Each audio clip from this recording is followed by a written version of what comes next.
pessoal, hoje eu vim gravar aqui a tag Nome Reborn. A Camila tá aqui, toda linda. Bom, vamos lá. Primeira pergunta: por que escolhi esses nomes? Bom, porque eu achei a cara dela, ela é muito fofinha, eu também.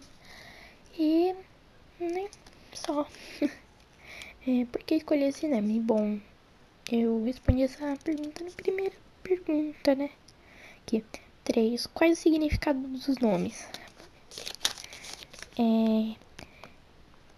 Pessoa charmosa, amável, expressiva, muito criativa e curiosa. 4. Qual a origem do nome? Bom, eu não sei te dizer o que é isso. Bom, eu vou deixar aqui do lado o nome pra vocês saberem.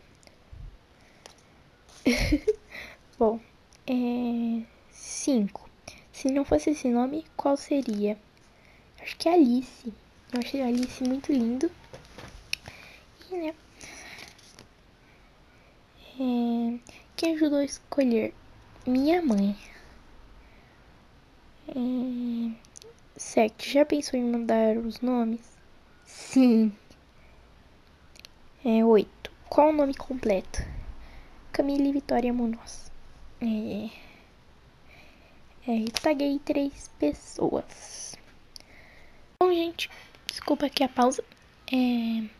Mas eu não vou taguear ninguém, não.